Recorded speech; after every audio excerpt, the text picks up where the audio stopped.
Bonjour à tous, je reviens vers vous pour vous faire un point météo sur les énergies du moment et parce que j'ai eu quelques clés d'information et de compréhension de ce qui se passait dernièrement.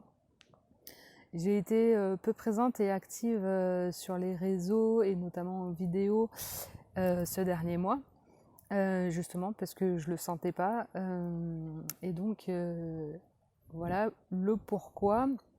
C'est que en fait, ce dernier mois, on est rentré dans une nouvelle énergie en fait, où on est en train de délier et que l'ego est en train de s'essouffler.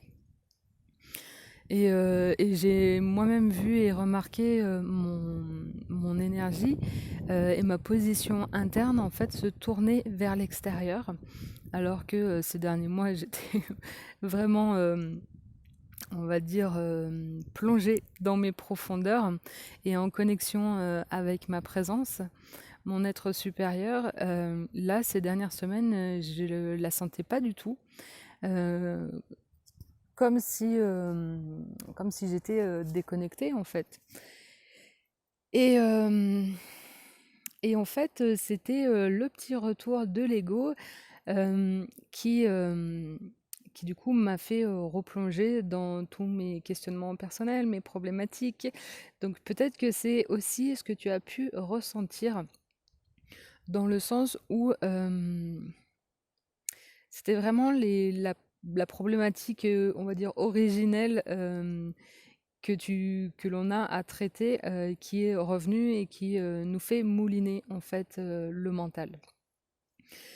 Et forcément retomber dans les croyances et les peurs que, on n'y arrivera jamais, que, la vie est difficile, que l'on ne mérite rien, enfin voilà, tout ce genre d'auto-sabotage et d'autocritique que l'on peut avoir. Et en fait, c'est aussi parce que ces derniers mois et notamment, voilà, hiver et puis, le printemps là, où l'on a beaucoup libéré. Il y a eu un gros travail énergétique qui a été fait. Et là, en fait, on est dans la phase d'essorage où l'ego, en fait, est en train de s'épuiser. Et tu as peut-être aussi ressenti une lassitude assez profonde, j'ai trouvé, dans le sens du à quoi bon? À quoi bon faire tout ceci? À quoi bon essayer puisque rien ne marche? Car on peut aussi remarquer que tout ce que l'on met en place ne prend pas forcément tout de suite, et même à moyen terme, euh, a du mal en fait à se concrétiser et à se mettre dans la matière. Et c'est en ça aussi que bah, l'ego est en train de se retourner dans ses vieux schémas et ses questionnements perpétuels, d'où le mental qui turbine à fond. Et que j'ai trouvé aussi qu'il était difficile de revenir dans le moment présent, d'être axé avec soi-même à l'intérieur de soi pour se relier aussi à sa présence. Et en fait, voilà, c'est que c'est les dernières briques de l'ego qui sont en train de s'effriter et, euh, et comment je vais dire, c'est démolir, de s'effondrer, ouais, de se déconstruire pour laisser pleinement la connexion à la présence, à sa présence. Et notamment, en fait, on peut voir aussi que ça va avec les énergies bah là, de cette nouvelle lune, avec ce nouveau départ, ce nouvel élan vers le solstice là, du 21 juin, qui va nous permettre de nous connecter pleinement, de nous apporter en fait la lumière pour se connecter à sa présence. Et bien sûr, ça va continuer au moins tout cet été. Mais c'est aussi pour ça que l'on rencontre des grosses phases de fatigue, un épuisement énergétique, vibratoire, émotionnel et mental.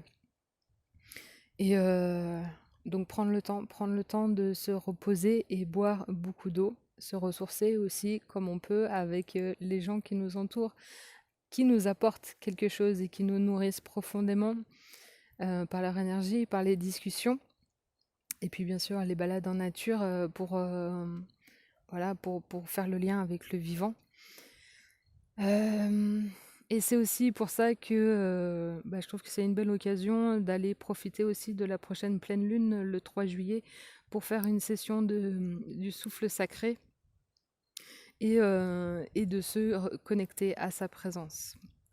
Ça, tu trouveras toutes les infos dans les infos en dessous de la vidéo et sur mon site internet www.lencens.com.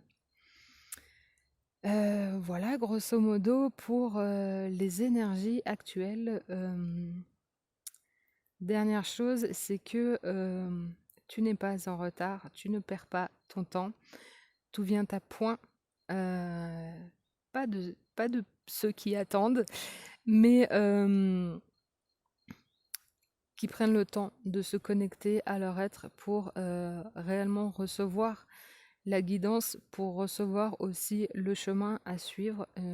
Chacun a son propre chemin, a ses propres problématiques égotiques à dépasser, et ça prend du temps, et on a chaque fois aussi à conscientiser le chemin, les étapes pour justement arriver prochainement à cette connexion à l'être, qui bien sûr peut se faire bien avant, hein, et de plus en plus souvent. Voilà. Je vous dis à très bientôt. Si besoin d'accompagnement ou de plus d'infos et si questions, ou vous me contactez et vous me laissez un commentaire. À très bientôt.